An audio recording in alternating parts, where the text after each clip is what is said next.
Bapak Ibu semua dalam keadaan sehat dan baik. Selamat berjumpa dalam acara Renungan Tengah Minggu dari Assembly Church. Tema bulan Oktober di Assembly Church adalah berkat dalam mengikut Yesus. Kalau kita mendengar kata berkat, seringkali hal pertama yang timbul dalam pikiran kita adalah berkat jasmani, berupa uang, harta kekayaan, atau kesehatan, atau kenyamanan hidup. Jujur saja, hampir semua orang mengharapkan berkat-berkat seperti itu. Tetapi apakah Alkitab hanya berbicara tentang berkat-berkat jasmani saja?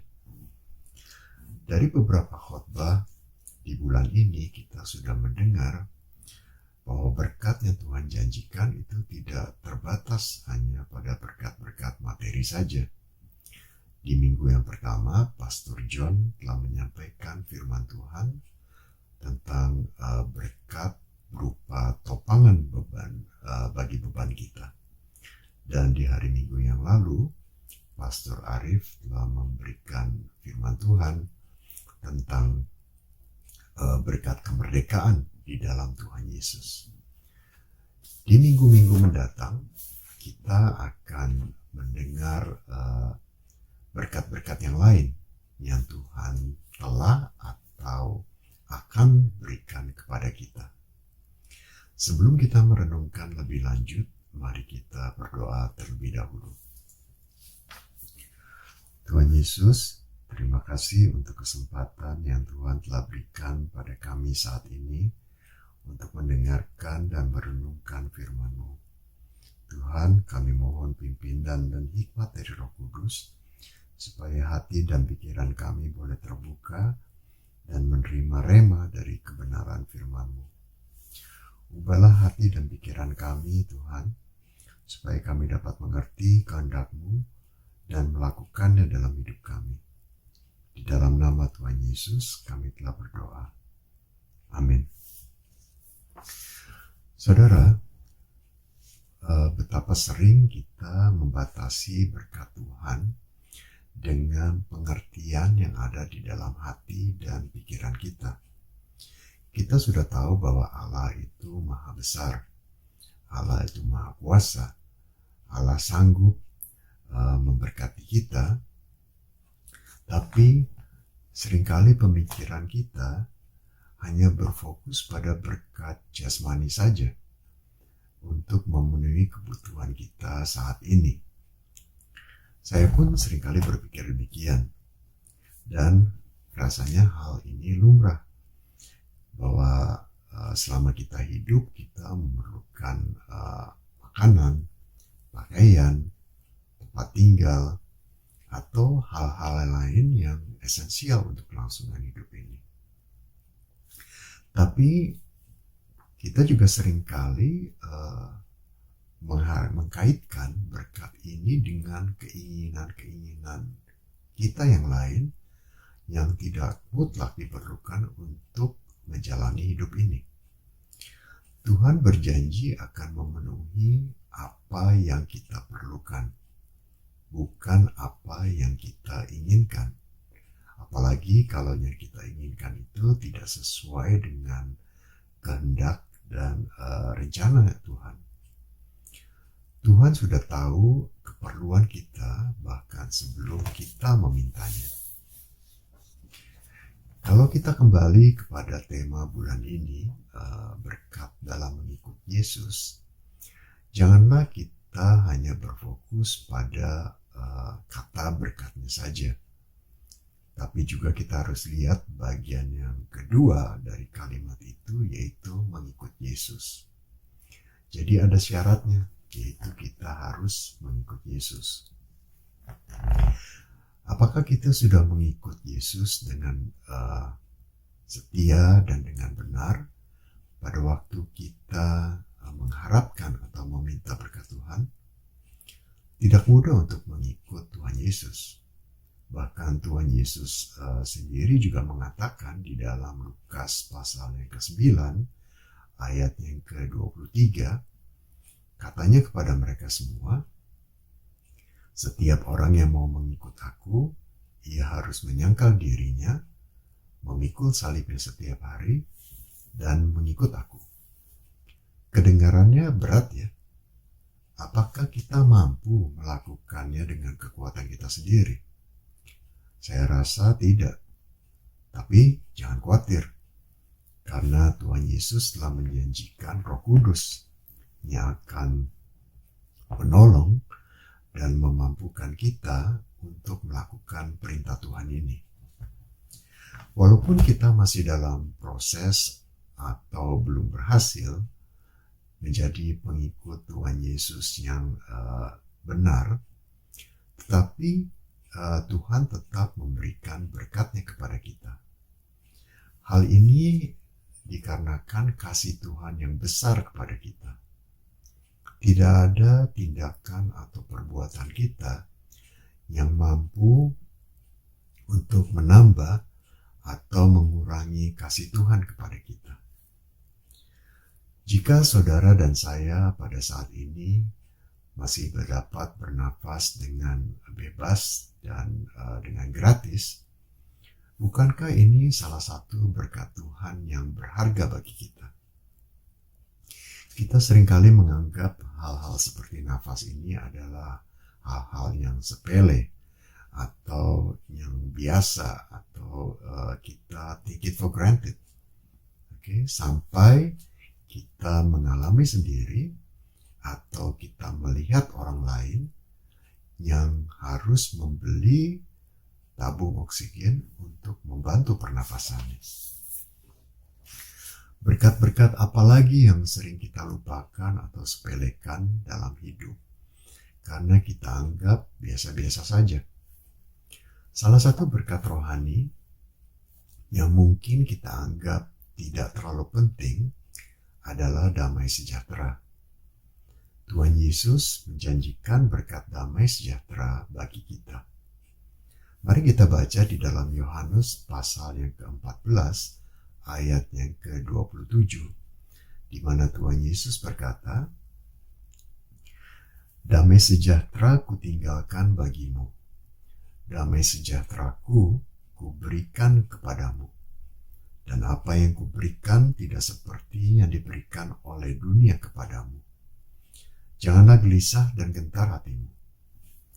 Dalam perikop ini, Tuhan Yesus sedang berkata kepada murid-muridnya tentang mengikut Dia dan menuruti perintahnya. Renungan malam ini saya beri judul, Yesus akan memberi damai sejahtera.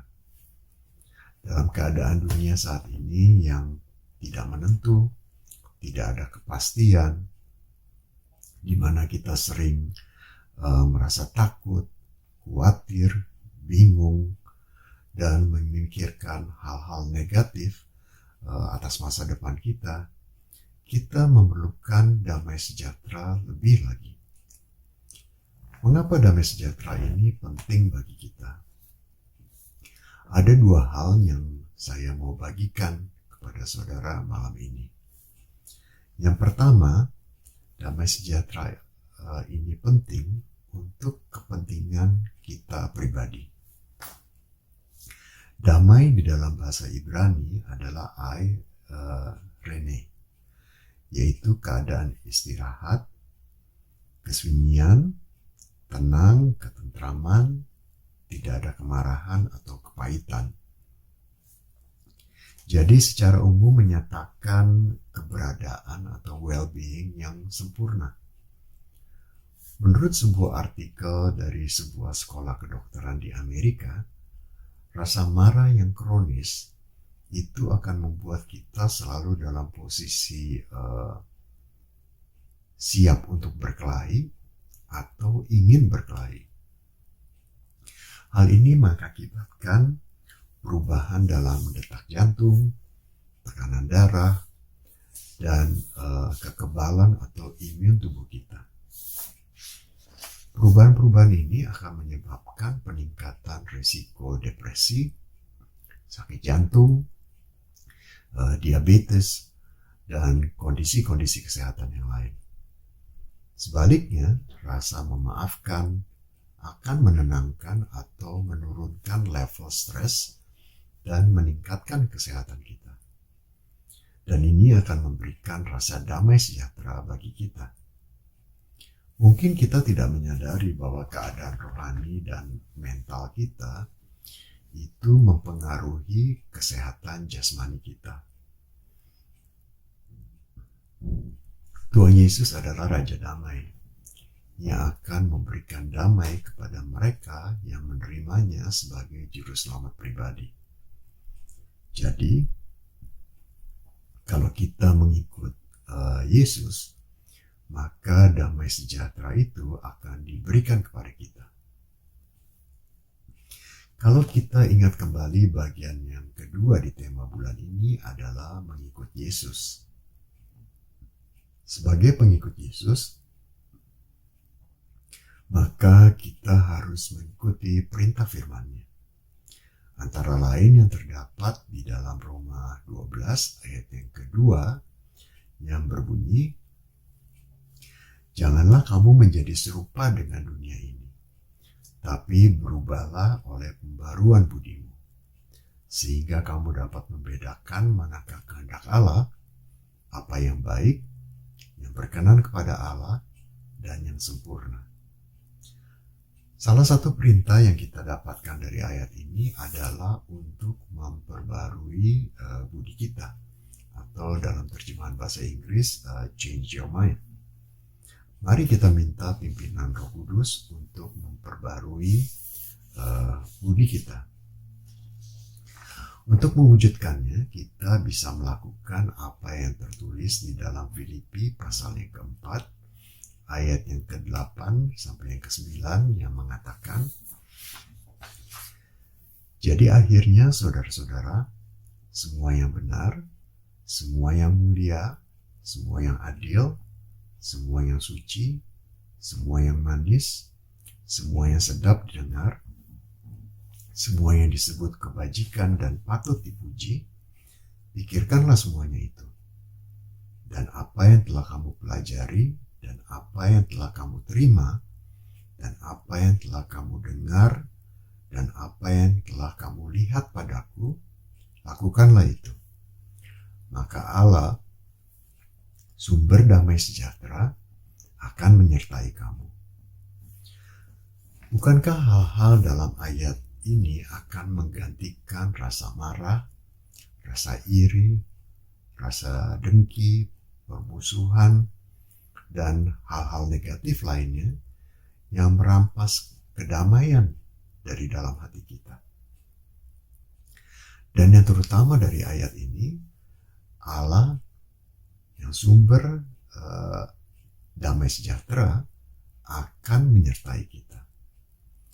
Jika sumber damai sejahtera akan ada bersama kita, jadi apalagi yang kita tunggu?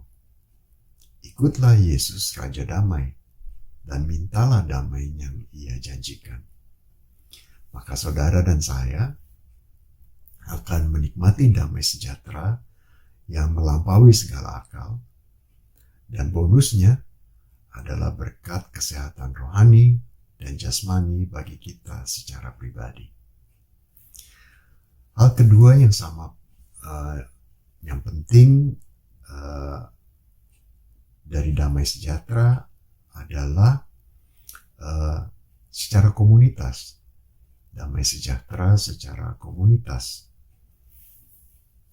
Jika kita secara pribadi telah memperbarui budi kita, sudah memiliki dan merasakan damai sejahtera Kristus, maka kita berkeinginan untuk membagikan atau menyalurkan damai sejahtera itu kepada orang lain atau kepada komunitas di mana kita berada.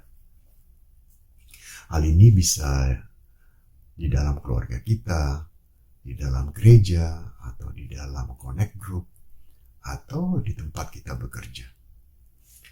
Tularkanlah dan bagikanlah damai sejahtera itu kepada orang lain.